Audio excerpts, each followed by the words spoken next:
Ando devagar porque já tive pressa em leve este sorriso, porque já chorei demais.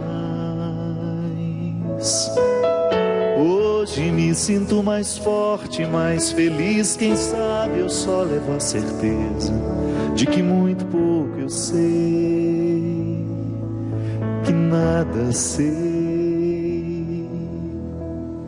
Conhecer as manhãs e as manhãs, o sabor das massas e das maçãs.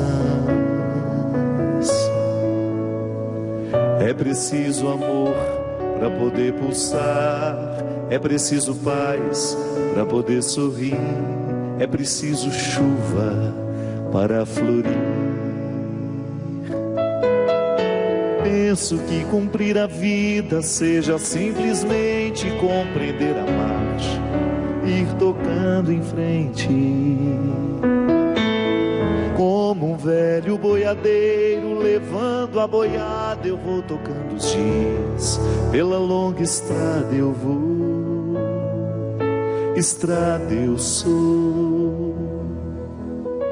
Conhecer as manhãs e as manhãs, o sabor das massas e das maçãs. É preciso amor para poder pulsar, é preciso paz para poder sorrir, é preciso chuva para florir. Todo mundo ama um dia, todo mundo chora um dia. A gente chega e no outro vai embora. Cada um de nós compõe a sua história e cada ser em si carrega o dom de ser capaz e ser feliz. Conhecer as manhãs e as manhãs, o sabor das massas e das maçãs. É preciso amor para poder pulsar, é preciso paz para poder sorrir, é preciso chuva para florir. Ando devagar porque já tive pressa e levo este sorriso, porque já chorei demais. Cada um de nós compõe a sua história e cada ser em si carrega o dom de ser capaz e ser feliz. Muito boa noite, com muita alegria que nós começamos mais um programa Direção Espiritual. Não basta a gente ser capaz, é preciso transformar essa capacidade em algo muito concreto no nosso dia a dia. O poeta foi muito sábio ao escrever essa letra, ao escrever essa canção, melhor dizendo, né? Comparando-nos à força do boiadeiro, comparando essa força da felicidade à força do boiadeiro que precisa levar adiante essa boiada que não pode parar. O contexto rural é sempre muito significativo para nós. Toda vez que nós olhamos para a vida do campo, a gente é remetido a um contexto de simplicidade, onde o funcionamento das coisas é mais natural, tem menos obstáculos. Porque a felicidade é assim, minha gente, ela deveria ser um processo muito simples em nós. Mas nós vamos nos acostumando a colocar tantos obstáculos à nossa felicidade, que de repente nós estamos inviabilizando a possibilidade de sermos felizes, ainda que sejamos capazes disso. Porque por mais que a vida seja difícil, ninguém está fora da possibilidade de ser feliz. Apesar de todos os problemas que tem, de todos os limites que precisa enfrentar, faz parte da nossa condição humana. Ninguém tem vida perfeita. Nenhum de nós temos a perfeição nos rodeando e nos acariciando, não. O tempo todo nós precisamos enfiar a mão na terra e cavar essa realidade, onde lá nós podemos nos sentir um pouco mais felizes. Porque felicidade é a satisfação que nós podemos ter de ser quem nós somos, não é outra coisa. Eu deitar a cabeça no travesseiro depois de um dia vivido, de funções cumpridas, de dificuldades enfrentadas, de amores vividos, de ódios também sentidos. Eu deitar a cabeça no meu travesseiro e dormir satisfeito com aquilo que eu consegui alcançar de mim. A vida não será perfeita. Então eu não tenho o direito de projetar a minha felicidade somente para quando tudo estiver perfeito. Não, a gente vai morrer e isso não será possível. A felicidade é um projeto que carece diariamente de empenho, porque senão não dá certo, a gente não chega lá. Retire o conceito de felicidade dessa atmosfera romântica, idealizada, e você vai ver como ela é possível, na satisfação que você tem de mudar um móvel de lugar e de tirar a poeira que estava ali antes. Sim, o corriqueiro da vida. Sabe, de você ir lá na sua gaveta e perceber que você acumulou coisas demais e que aquilo ali está lhe pesando. Porque quando você olha para uma gaveta muito cheia, um guarda-roupa entulhado, dá um desconforto na gente. Eu sempre gosto de dizer que a arrumação do quarto reflete no coração da gente, na mente. O espaço da casa, se ele estiver bagunçado demais, ele reflete no nosso jeito de ser, de estar, de permanecer, de sentir. Eu sou influenciado o tempo todo pelo meio que me cerca. E quanta alegria pode ser proporcionada num dia depois de você esvaziar uma gaveta, não é verdade? Ai, que bom, me livrei de excessos materiais, eu sei, mas isso repercute na alma da gente. A quaresma a gente fica falando que é um tempo de sacrifício, né? Que é um tempo de admoestações, você colocar os joelhos no chão, pedir a Deus pela sua conversão. Tem gente que faz sacrifício de não comer chocolate, tem gente que faz sacrifício de não comer carne. Escolha aí o sacrifício que você quiser, mas eu vou lhe dar outras dicas. Faça também o sacrifício de julgar um pouco fora aquilo que você acumulou ao longo da vida. Dispense os seus excessos. Vai lá na sua gaveta, dá uma olhada. Se ali não está cheio de coisas que você acha que vai usar, mas não vai usar mais. Passou de 2, 3 anos, não usou, é porque você nunca vai usar. Faça o exercício de ir lá no seu guarda-roupa, a roupa que está ali há mais de 10 anos guardada, e você sempre com aquela ilusão, essa aqui eu vou numa festa um dia. Vai nada, já nem está usando mais aquilo. Vai repercutir dentro de você. Vai lá nos seus sapatos, tem muito sapato lá que você não usa, que não fará diferença nenhuma, você não vai sentir falta dele, e vai repercutir dentro de você, porque toda vez que nós nos livramos dos nossos excessos, a felicidade fica mais acessível. Fica mais acessível a felicidade. Faça o exercício de buscar nos seus acúmulos aquilo que pode ser dispensado, e de repente você vai perceber que essa organização material externa que nós podemos fazer de um quarto, de uma sala ou de uma casa, começa a ter repercussões dentro de nós, porque você começa a ter coragem. Da mesma maneira como você retira uma roupa que você não vai usar mais e você oferece a alguém que de repente possa usar aquilo, você também começa a dispensar sentimentos que estavam antigos dentro de você, que não lhe causavam nenhum bem. Só que aí você não joga em cima do outro não, né? Né, seu Cristo? Boa noite. Não dá para ficar julgando em cima do outro o nosso ódio. Isso aí é para jogar fora, para não pegar em ninguém. Essa semana eu escrevi lá no meu Twitter e também no meu Snapchat. Você tem Snapchat, Twitter? Uma maravilha. Eu estava dizendo lá que nós precisamos cuidar para que o outro não venha derramar sobre o nosso pudim de leite condensado a caldinha de vinagre que ele maldosamente preparou para nós. Então não faça isso também. Quando for julgar um sentimento ruim fora, que jogue no lixo, não em cima do outro. O cristão não tem obrigação de receber aquilo que não serve mais para mim. Sentimentos estragados não podem ser julgados em cima dos outros.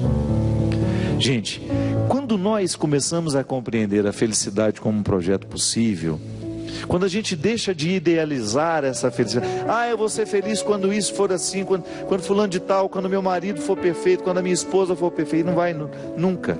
As pessoas não serão perfeitas. Agora você pode buscar uma harmonia interior que vai lhe dar condições de lidar um pouco melhor com a imperfeição do outro e até, minha gente, lidar com ela de maneira mais responsável. Porque às vezes nós somos os nós fazemos a manutenção do erro do outro. Às vezes somos nós os responsáveis pela não mudança do outro. Porque não nos posicionamos do jeito certo. Muitas vezes sou eu o responsável por aquilo que não é transformado no outro. Faça a manutenção. Estou fazendo a manutenção dos defeitos do meu marido. Meu marido é acomodado e eu o acomodo com as minhas atitudes. Meu filho é acomodado e eu o acomodo ainda mais com o meu cuidado excessivo. Eu não expulso na hora que ele precisa crescer. Tem um amigo que eu vou fazendo a manutenção dos seus vícios, porque vou reforçando nele aquilo que é vicioso e que ele já deveria ter expulsado de si mesmo há muito tempo. Perco a oportunidade de fazer feliz quem está ao meu lado. Sim, quando eu busco essa felicidade, independente do que o outro está me oferecendo, quando eu cavo na terra do meu ser a oportunidade de ser feliz, eu naturalmente provoco isso no outro. Eu vou ficar menos incomodado com o outro. Porque muitas vezes eu fico numa insistência na mudança do outro, mas não faço aquilo que me cabe para que o outro mude a partir de mim. Minha gente, toda vez que Jesus nos coloca diante de uma realidade que precisa ser transformada, o primeiro a ser beneficiado somos nós. Porque às vezes a gente fica interpretando, que Deus egoísta é esse, que fica querendo que eu seja como Ele quer que eu seja. Não, é que a consciência de Deus sobre o que eu posso ser é muito mais iluminada do que a minha. Deus sabe muito mais do que eu sei, do que eu posso ser. E o seu querer para mim é que eu esgote essas possibilidades ao máximo.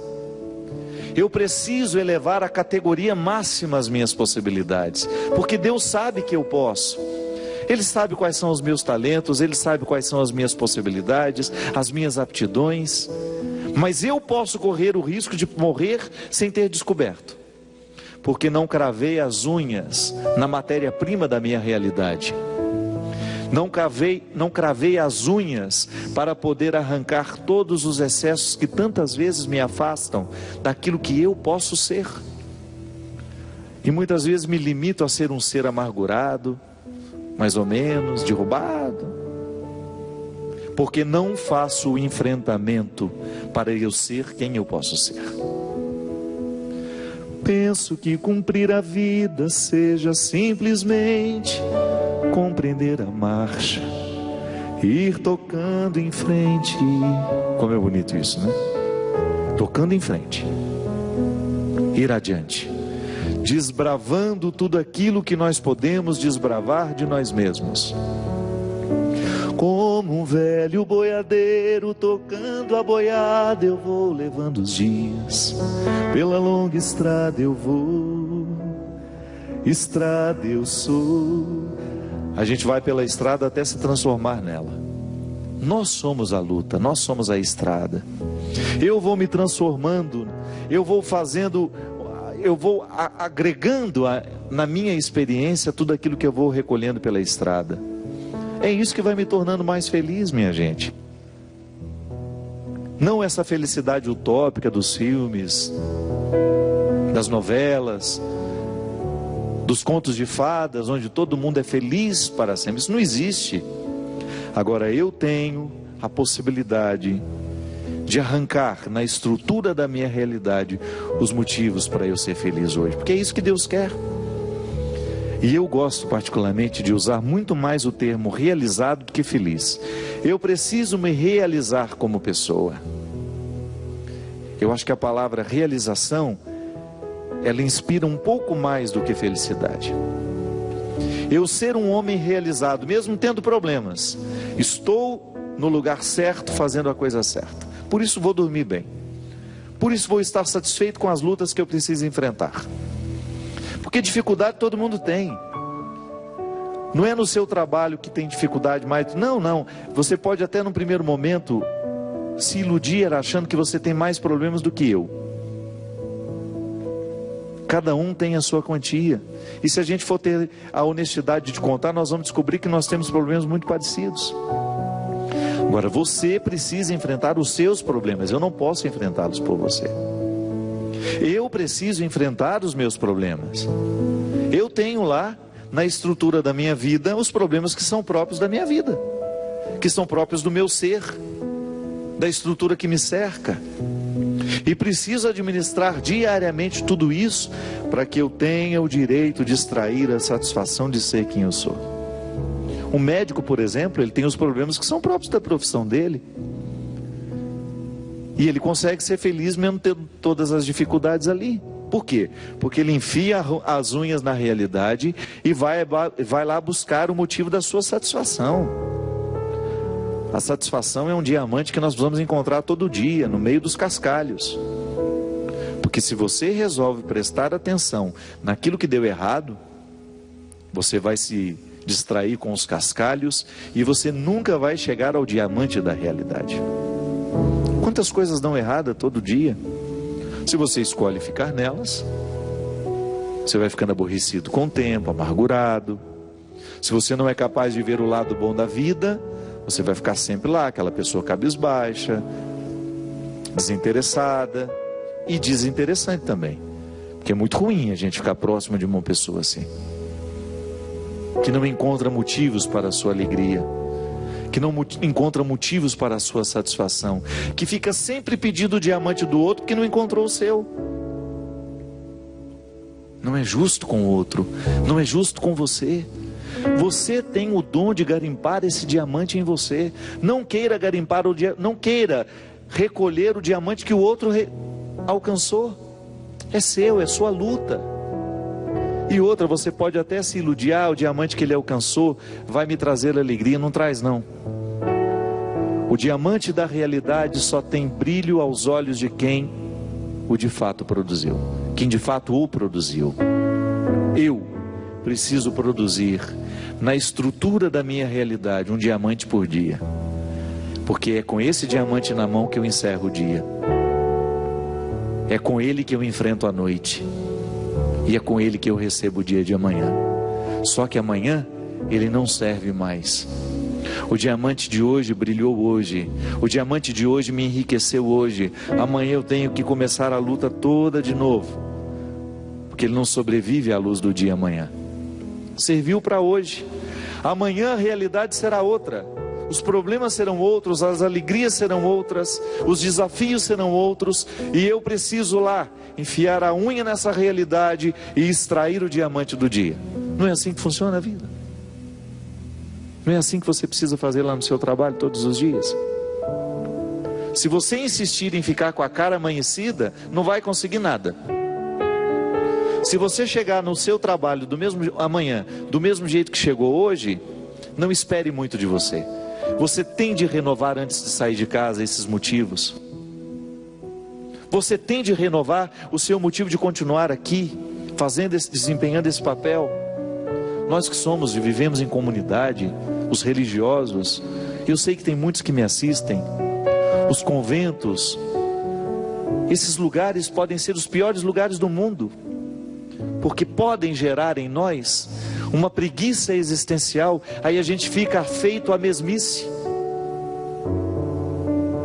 a gente nem se sente família, estamos todos aglomerados morando no mesmo lugar, mas se a gente não renova a nossa fraternidade, hoje mesmo na reunião dos padres lá em Taubaté, eu comentava com um amigo meu, Padre Djalma, que há muito tempo eu não encontrava. Uma pessoa, sabe quando um ser humano que você ama gratuitamente, pelo tempo que convivemos, e ele voltou para Taubaté, vai ser reitor do conventinho, e a gente falava justamente desse desafio dele. Nós como padres, como é perigoso a gente ficar dizendo aquilo que a gente não acredita mais. Como é perigoso nós como padres reproduzirmos um discurso que não nos alimenta. A gente ficar falando de família para o outro, mas nem a gente se sente família de lugar nenhum. Eu ficar insistindo em falar dos valores da família, se eu como padre não me sinto participante de família alguma. Se eu não me sinto irmão dos meus colegas, se eu não me sinto fraterno com os meus irmãos de sacerdócio. E volto a dizer, às vezes as aglomerações religiosas, elas podem gerar uma descrença existencial, que é a pior de todas, minha gente. Porque uma coisa é você descrer de Deus, deixar de crer em Deus. Outra coisa é você deixar de crer no ser humano. Eu tenho uma impressão de que deixar de crer no ser humano é ainda mais grave, porque afeta de maneira muito radical a nossa experiência. Aliás, eu não sei nem se tem diferença a fé em Deus e a fé no ser humano. Nossas aglomerações são perigosas. Eu como padre, nas aglomerações que são próprias da minha vida sacerdotal, você que é freira, que mora aí dentro de um convento, que às vezes fica reproduzindo esse discurso o tempo todo, nós somos irmãs, nós somos irmãs, nós somos irmãs, e na verdade você não se sente irmã de ninguém, porque você se sente sozinha e tem medo de que a sua morte não seja chorada por ninguém. Você que mora em casa, que tem família, o mesmo risco você vive. O mesmo risco você corre, porque nós estamos deixando de cravar as unhas na realidade diariamente e elevar o diamante da nossa identidade, seja como filho, seja como pai, seja como mãe, como irmão. Se nós não renovamos esse diamante diariamente, ele vai perdendo brilho, aí nós vamos ficando com aquela pedra morta na mão, desanimados, sem vida, sem alegria, sem dinamismo, sem elan vital, como dizia a filosofia. O que é o elan vital? É esse visgo, essa força que nos prende a tudo aquilo que é vivo. É esse fisgo que vai nos prender à dinâmica da existência, que não nos deixa esmorecer, apesar de todos os problemas que possam ser próprios dessa vida. Por isso, minha gente, que eu acredito que a verdadeira fé, essa que tantas vezes nós expressamos nos livros, nas catequeses, nas doutrinas, essa fé, ela precisa atingir o nosso coração, precisa atingir a nossa mente, senão fica uma reprodução de discursos que não nos alimentam mais, de convicções que não chegaram à raiz do nosso comportamento, que não atingiram a estrutura da nossa vida. A gente se diz irmão do outro, mas mete o pau toda vez que tem a oportunidade. A gente é todo bonitinho no nosso discurso que a gente faz para os outros, mas lá, na nossa intimidade, nós somos as pessoas mais difíceis de conviver. Parecemos bonitinhos, fazemos todos os dias uma exortação à caridade, ao amor fraterno, à paz mundial, mas lá dentro da nossa casa somos insuportáveis aos nossos irmãos, somos insuportáveis àqueles que convivem conosco. E a pior hipocrisia não é a que o outro nos mostra, é aquela que nós sabemos na intimidade do nosso coração que nós praticamos. A hipocrisia que de fato nos envergonha não é a que o outro sabe de nós, não. É a que nós sabemos de nós mesmos. Quando eu não sou capaz de amar os que estão ao meu lado, quando eu não sou capaz de respeitar os que estão ao meu lado, quando eu sinto que meu amor é teórico, não amo ninguém e fico fazendo discurso para o outro, que devemos nos amar, que devemos nos respeitar.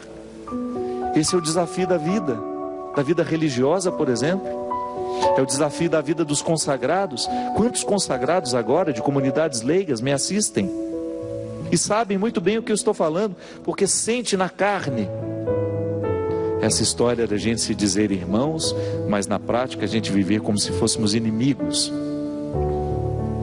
com inveja, com disputa o tempo todo, um puxando o tapete do outro, fazendo de tudo para dar errado o projeto do outro. Os sentimentos mais mesquinhos, e todos eles acobertados pelo pseudo-manto da santidade. Os sentimentos mais mesquinhos eu encontrei em pseudo-santidades. Experimento em mim, experimento no outro, e isso vai gerando em mim, minha gente, um desconforto existencial, e eu deixo de buscar a pedra todos os dias. É por isso, por mais pecaminosa que seja a estrutura onde nós estamos, o desafio é pessoal. Eu tenho que buscar a pedra, o diamante que está no meio de tantos cascalhos, porque senão a minha vida vai perdendo sentido, a minha vida vai perdendo o brilho, vai perdendo o viço. Se na sua casa, se você não fizer a sua busca por ser o melhor filho, o esposo fiel, a esposa fiel, o irmão, isso vai perdendo com o tempo, e daqui a pouco você não acredita mais na sua experiência. Daqui a pouco você se dá o pior dos descréditos. Deixar de acreditar naquilo que você pode. Quando você deixa de acreditar naquilo que você pode alcançar de você mesmo, você está decretando a sua sentença de morte. Quando você se deixa levar por aquilo que é mais mesquinho em você, você decreta a sua sentença de morte. E não basta estar no meio dos outros, é preciso estar com os outros. Mas a gente só pode estar com os outros quando a gente conseguiu harmonizar no mais íntimo do nosso coração a nossa identidade, a nossa luta pessoal, o nosso autoconhecimento, esse crivo onde nada escapa ao questionamento da consciência, esse crivo pessoal onde você vai passar diariamente a sua vida. Será que eu estou sendo negligente? Será que eu estou deixando de buscar essa pedra preciosa? Será que eu estou insistindo em guardar aquilo que eu já alcancei de mim? Será que eu não estou ousando ir além? Como o velho boiadeiro levando a boiada, tocando os dias pela longa estrada. É assim que Deus nos quer, minha gente. Vida perfeita não temos, comunidades perfeitas não temos, mas a gente pode ser um bom garimpeiro. E mesmo estando rodeados de pessoas hipócritas, ou mesmo sendo nós o hipócrita na história, mesmo estando rodeados de um meio que nos estimula o tempo todo à busca dessa verdade, mesmo estando nos emaranhados da hipocrisia, da falsidade, nós podemos quebrar esse ciclo, nós podemos fazer a diferença, nós podemos enfiar as unhas na realidade e buscar esse contentamento, essa satisfação de ser quem a gente é. Nós vamos para um rápido intervalo e a gente volta já já com o programa Direção Espiritual.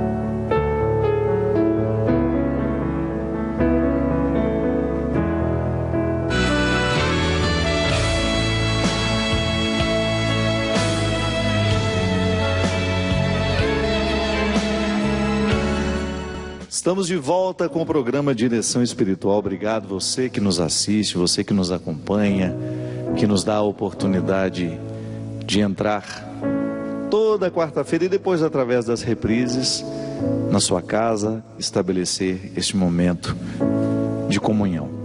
Gostaria de fazer um convite a você que pode, em maio, dos dias 8 a 16, peregrinar comigo pela Terra Santa. Vai ser uma viagem muito especial, porque além de passar pelos lugares que são especiais à fé cristã, nós teremos a oportunidade de viver em Jerusalém o acampamento de Pentecostes, que acontece lá todo ano. É um congresso muito bonito, com pregadores do mundo todo, comandado pela Obra de Maria e pela TV Canção Nova, lá em Jerusalém. Então nós teremos 2 dias de congresso, preparando o nosso coração para a gente poder reativar, né, todas as forças do Espírito em nós. Tudo isso que a gente falava aqui no início do programa, essa força, essa coragem de nós buscarmos esse diamante da realidade, para que a gente continue tendo a satisfação de ser quem a gente é a obra do Espírito na nossa vida.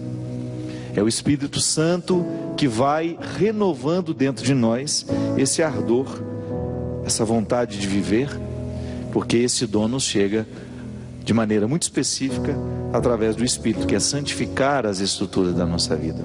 Então, ligue para nós, os telefones aparecem aí na tela, você tem a oportunidade de viajar conosco. O Gilberto, que é o nosso fundador lá na Obra de Maria, ele está fazendo um dólar bem mais baixo do que o câmbio que está atualmente, justamente para facilitar a viagem das pessoas. Então, se você puder, de 8 a 16 de maio, uma peregrinação conosco na Terra Santa, passando pela bonita experiência de vivermos o Pentecostes em Jerusalém. Minha gente, nós vamos ter agora também em março o lançamento do meu novo DVD, Deus no Esconderijo do Verso, que foi um projeto que eu gravei no Rio de Janeiro, no Teatro Municipal. E nós vamos ter algumas ações de lançamento que eu gostaria de convidar vocês.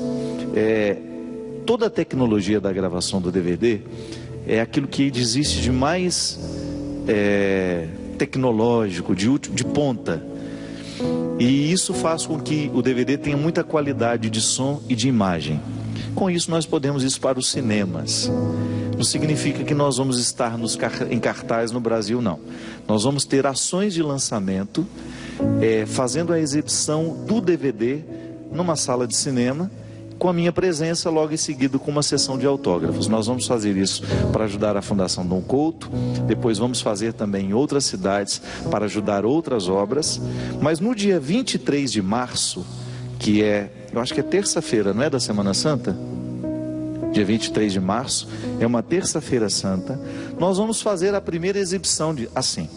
Eu estarei lá no Via Vale Garden Shopping, em Taubaté, no Cinemark, no 2º piso. Então, uma daquelas salas estará à nossa disposição, e a Fundação Dom Couto, que é essa obra que eu ajudo em Taubaté, onde eu sou vice-presidente, vai organizar essa noite de lançamento. O DVD será assinado, né? Logo após a exibição, nós vamos assistir juntos, vou ter a oportunidade de ver o trabalho também junto com vocês, e logo depois, os DVDs que forem adquiridos lá, serão autografados. Vai ser uma oportunidade que nós vamos ter de ajudar a Fundação Dom Couto em Taubaté. Nós já estamos programando também uma sala em Brasília, depois vamos avisar as datas, logo em seguida, acredito que nós vamos fazer Brasília. Se Deus quiser, até o final de março, a gente consegue fazer lá. Mas eu volto a avisar e também deixando as informações no site. E gostaria de pedir também, você que já está acostumado a ajudar a Fundação Dom Couto, nós estamos preparando o Bazar Fina Estampa. Então, se você tem roupas para doar, desde que não sejam mulambos, que possam ser vendidos no brechó, né? Pode mandar coisa muito velha, né, Cristian? Senão como é que vai fazer? Você entra em contato com a Fundação Dom Couto e você vai ter a oportunidade de receber as informações para que você nos ajude a fazer o Bazar Fina Estampa, que vai acontecer em abril. Fim de semana, papai estará no dia 4 de março, sexta-feira, em Maracanaú, no estado do Ceará, e no domingo, dia 6, eu estarei em Horizonte. Pois mais para frente tem outros, mas eu não vou avisar aqui agora não, porque ainda está muito longe. Tem aqui uma pessoa que me escreveu, me disse assim: Padre Fábio, eu tenho tido muita dificuldade com meu filho. Eu não sei o que acontece com ele. Desde que ele completou 12 anos, tem agido de maneira muito inconsequente. Me dá muito trabalho. Não me respeita, me trata muito mal, já chegou até me agredir. Não escuta o não e ele não tem nenhuma disciplina. Só envolve com pessoas fracassadas. Já foi preso quando era menor e não para de usar drogas. Ele não para, não tem medo, padre. Eu ando em puro desespero, toda hora esperando alguma notícia ruim, ou ele ser preso de novo, ou até mesmo pior. Ele nunca foi feliz, guarda a mágoa do pai dentro do coração, e sempre que dou oportunidade para ele mudar, ele não corresponde. Mas ele não tem interesse em nada, a não ser nas amizades ruins e nas drogas. Minha filha, é muito difícil eu poder lhe ajudar à distância, né? Você precisa de uma ajuda muito concreta, de alguém que ajude, de repente, a buscar um tratamento para o seu filho. Veja bem, esse menino só tem 12 anos, e já com uma estrutura de vida tão devastada, né? Tão destruída. Você precisa procurar, eu não sei onde você mora, você não identificou aqui a sua cidade, mas você precisa de uma ajuda muito concreta. Agora, o que é interessante, minha gente, é que muitas vezes nós olhamos para o problema e a gente não faz o recuo histórico. A gente não é capaz de perceber que as pessoas não são assim por acaso. Ainda hoje, lá na nossa reunião do clero, nós tivemos uma reflexão muito rica do Padre Xavier, que é um grande estudioso da nossa diocese, um homem de muito valor, aos 90 anos, com uma lucidez, uma capacidade de refletir a condição humana com tanta clareza, com tanta ciência também, porque ele não é um aventureiro no humano, ele não é um mero observador, não, é um homem que estuda, é um homem que criou, porque o que é a ciência, né? É a capacidade que uma pessoa tem de observar uma determinada realidade, utilizando-se de tudo aquilo que o conhecimento científico já lhe proporciona.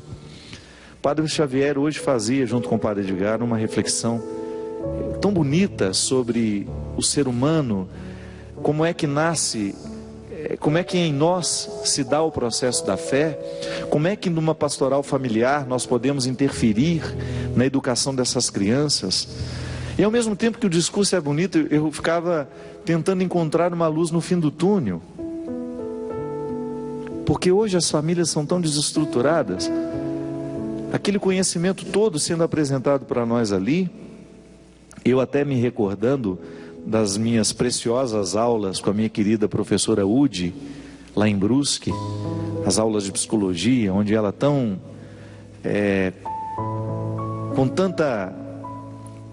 com tanto desempenho, com tanta competência, me fez apaixonar, né? Me fez ficar apaixonado pela condição humana, porque eu sempre digo isso. Essa professora Udi, ela foi uma das pessoas que mais me influenciou no meu gosto pelas questões humanas. Ficava observando o Padre Xavier, aquela complexidade toda, tão lógica, e eu pensando, meu Deus do céu, como as nossas famílias estão longe disso, porque nós já começamos por acaso, nós começamos acidentalmente, nós trazemos nossos filhos ao mundo de maneira tão irresponsável.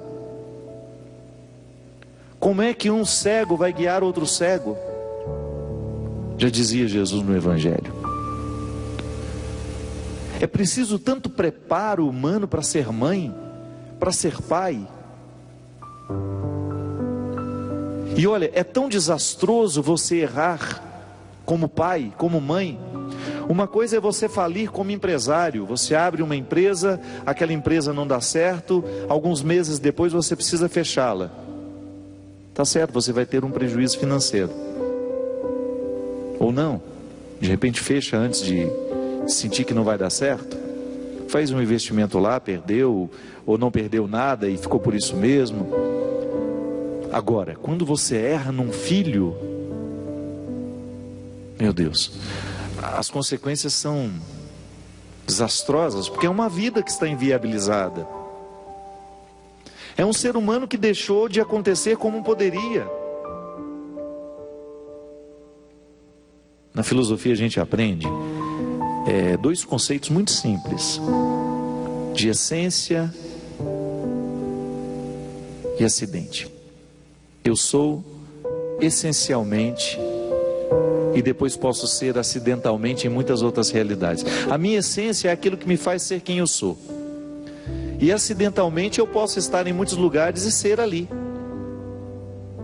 Só uma aplicação primária para a gente poder entender. Se eu não busco no meu dia a dia, naquilo que é acidental em mim, né? Por que é acidental? Porque poderia ser diferente. Eu estou aqui, mas poderia estar em Brasília. Eu estou aqui, mas poderia estar em Belo Horizonte. Eu continuo sendo eu. Modifica as estruturas que eu tenho ao meu redor, mas eu continuo sendo eu. Eu sou essencialmente em qualquer lugar. Mas ali, por acaso, aquele acidental pode ter alguma influência sobre mim. Pode ofuscar de repente a minha capacidade de trazer à tona aquilo que eu sou essencialmente. A mesma coisa acontece com a gente. Quando a gente nasce, nós temos todas as possibilidades, porque essencialmente nós já estamos dados. Deus já me deu. Claro, carrego a genética da minha mãe, carrego a genética do meu pai, mas foi assim que Deus me deu, através deles. Eu me recebi. E depois eu tive um dever de casa, de trazer à tona tudo aquilo que me foi dado. Agora existem pessoas que não passam pela oportunidade de chegarem àquilo que elas são. Isso é muito triste. O acidental ao redor, né? A estrutura que rodeia, tantas vezes dificultando o amadurecimento humano. Você mesma disse que seu filho não teve pai. Não sei porquê, por qual motivo esse pai não participou da vida do filho. É assim. Hoje nós estamos relativizando os nossos papéis, nós estamos achando que é bobagem, que não precisa ter os dois. Tá certo? Se você escolheu ter o seu filho sozinha, ou se por acaso o seu marido te abandonou e você vai ter que ter sozinha, seu trabalho vai ter que ser dobrado. Não significa que o projeto vai ficar inviável só por causa disso. Não. Mas a gente não pode negar que quando uma família está estruturada e que luta no dia a dia por buscar favorecer o outro no seu amadurecimento, ou até mesmo buscar um pouco de conhecimento do humano para poder ter um filho, para poder educar esse filho, é outra coisa. Porque mesmo com todos os cuidados, a gente ainda pode dar errado. Não significa que cuidou vai dar certo, não. A natureza humana, ela pode nos surpreender. De repente você deu ao seu filho todos os cuidados e mesmo assim deu errado, porque ele de repente foi mais influenciado pelos colegas que o levaram para um mundo que não foi bom, que foi de destruição para ele. Mas a gente não pode deixar de fazer o dever de casa, porque a vida já vai lutar contra a gente, as estruturas sociais vão lutar contra os nossos valores. Agora, quando a gente começa a relativizar dentro de casa esses valores, quando a gente começa a fortalecer dentro das nossas casas o descuido, o descaso com aqueles que a gente trouxe ao mundo, aí sim nós estamos inviabilizando o projeto. A gente inviabiliza projetos humanos e isso é muito grave. Volto a dizer, nem família muitas vezes nós chegamos a ser. Somos apenas um aglomerado, gente que mora junto. Não basta morar juntos. Eu gosto dessa frase. Um dia eu disse, não sei em que situação disse, mas eu sei que eu disse: não basta morar sob o mesmo teto, é preciso morar um no coração do outro. Não basta morar na mesma casa, é preciso morar um no coração do outro. É assim que a gente vai fazendo a vida dar certo. Quando você começa a se comprometer, por exemplo, sou amigo do Cristian, ou se eu fosse irmão do Cristian, morássemos na mesma casa, o nosso amor só é concreto se nós estivermos comprometidos um com o crescimento do outro. Eu começar a ajudar o Cristo a favorecer a essência dele, o florescimento da essência. Então eu estarei ali de maneira acidental, porque poderia ser uma outra pessoa. Por isso que é acidental. Poderia ser uma outra pessoa, mas sou eu que tenho a oportunidade. Sou eu que tenho a oportunidade de estar ao lado dele naquele momento. Então eu vou ajudar a fomentar nele o florescimento da essência. É assim que a gente se ama. É assim que a gente se quer bem. Quando a gente assume o papel, essa parte que nos cabe, quando eu me responsabilizo pelo crescimento do outro. É assim que a gente é família, né? Quando você... E mesmo por isso que o conceito de família é tão amplo. Claro, é pai, é mãe, é irmão, gato, papagaio, balaio de manga, todo mundo reunido. Será sempre isso. Agora, eu não posso negar que existem amigos que vão se tornando parte da minha família. Porque família não é só um agrupamento humano. É um sentimento que nos ocorre. Não é do mesmo sangue, mas eu olho para ele e eu sei que meu irmão. A vida confirmou isso. Não tem nada, não passa pelo meu sangue, não passa pela minha veia, mas eu olho para ele e confirmo, faz parte de mim. Igual eu tenho uma pessoa aqui hoje que eu gostaria de mostrar. Ela mora em Fátima, Portugal.